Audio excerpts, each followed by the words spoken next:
start off, everybody rise, do the pledge of allegiance. Pledge allegiance to the flag of the United States of America and to the republic for which it stands, one nation, under God, indivisible, with liberty and justice for all. Roll call. President Keith Petco. Here. Councilman Thomas. Present. Clerk Treasurer Bethany Smith.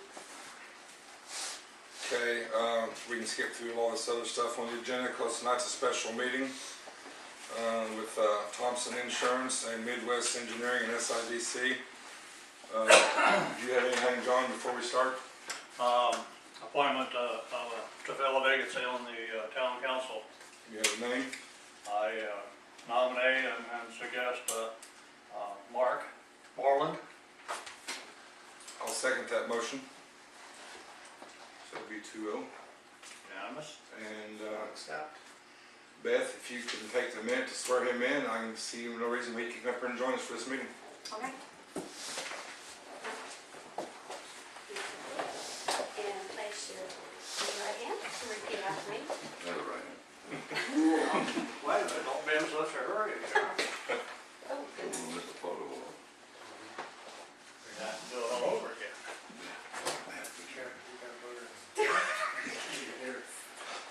Okay.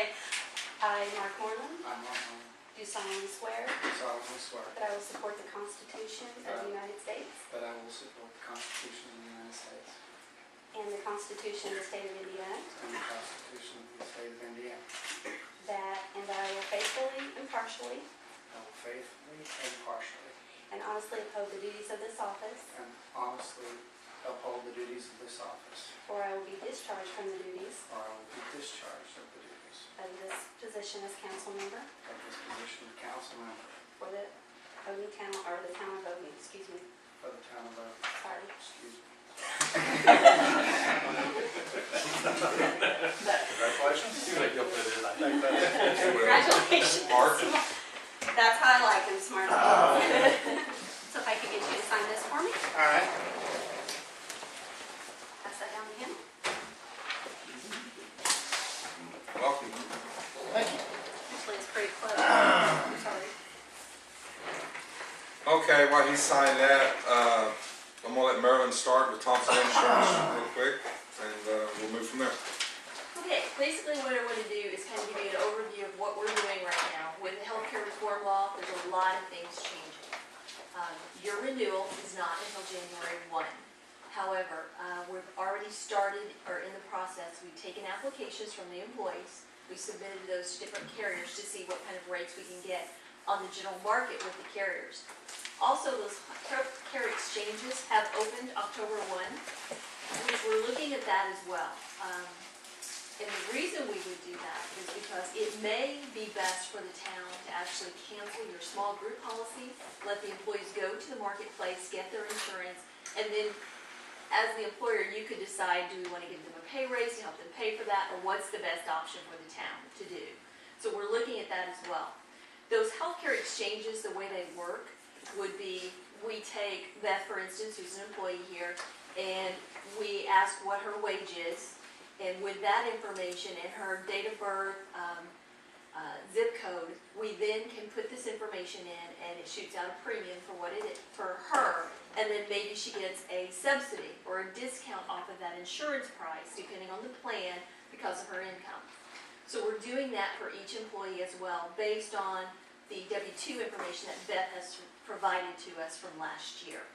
Okay, so we're doing all of that. Hopefully next month at the meeting, we're going to have actual numbers for you to look at as far as here's what your renewal is if you stay with the same carrier.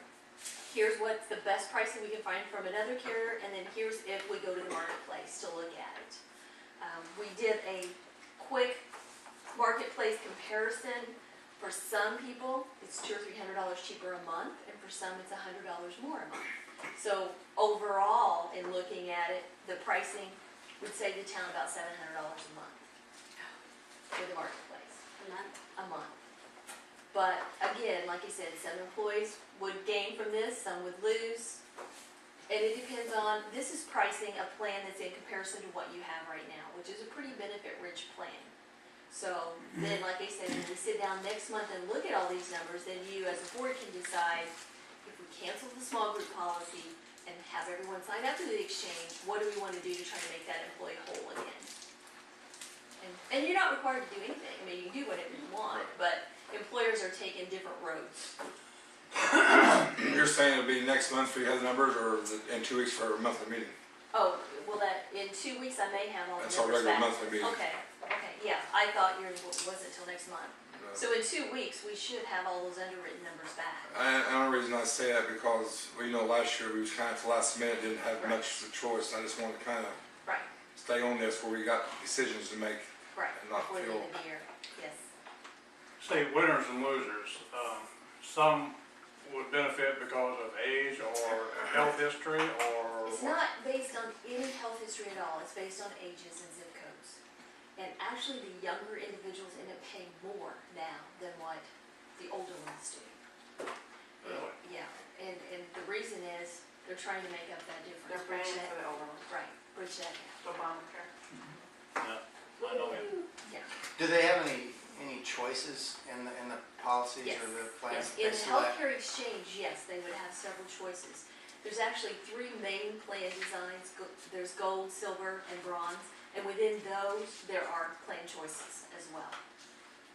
So there would be different options. And what some employers are doing is they look at that and say, okay, we're gonna raise your salary by X amount of dollars per month. Now you go to the exchange and you get whatever plan you wanna get. Well, when you were talking about the numbers, plus 100 to a savings of 300, was that based on the gold, silver?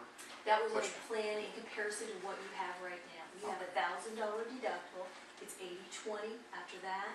You have a copay of $25 whenever you go visit a doctor, it's always $25. A specialist is $25, urgent care is $50, ER is $150, and then there's a prescription card of $15, $25, or $50. So it's a pretty good plan. There's not a lot of $1,000 deductibles. Without committing one way or the other, does that compare closer to a gold or a silver? than- Closer to a gold, Okay. yes. And we pay that 100%. Yes, and Right, right now the 100% town is for the paying employee. 100% of the cost for the employee to have that insurance. But if we up the compensation for them to go out and buy their own, of course, they'd be subject to income tax. Correct, and that's one thing we will have to talk about as well, because then the employee pays taxes on it, the employer pays a payroll tax on it, and then it affects their subsidy as well, because now their income just increased a little bit, so now they'll get less of a subsidy. So Do they generally do it that way, or do they provide like a stipend? the Obamacare also says that used to employers could do an HRA. Now you cannot do that as of January 1 unless it's integrated with a group health plan. So when you say stipend, no, they're not gonna allow that anymore. They're gonna say it's gonna be taxable to the employer. You can ask the employee to start contributing though, which would be Right. kind of similar. Keep your group plan and just ask them to contribute 12% or 15% or 20% instead of the town funding all 100%. That's what a lot of employers do. They don't pay, like, Barry doesn't pay 100% of your premium. No. Not all anybody do. No, you can count them on one hand, And probably in then- Davis County that does that. I was gonna say the municipalities around here, Yeah, just don't do that. it's usually 80 and they provide 20 or 35 for the employee money. And there's some employers that say, we will pay a flat dollar amount of the premium, and that's all we're going to pay. And then the employee, as those increases come, the employee has to absorb those instead of the employer, because budgets, it just doesn't allow that. The other thing I want to talk a little bit about is in 2015 in January, there's something new coming out called a shop exchange. It's for small employers. That would be something you have to look at as well, because that is taking your group health plan into an exchange. Instead of having each employee buy it, it's still a group policy, but you're sort of like an association or something, because you're banding with people all over in your community to get the insurance through this small arena. That does not open until January 1 of 2015. So a year from now, we can look at that as well. So that's another option. But I just want to give you kind of an update of what we're doing and where we are right now.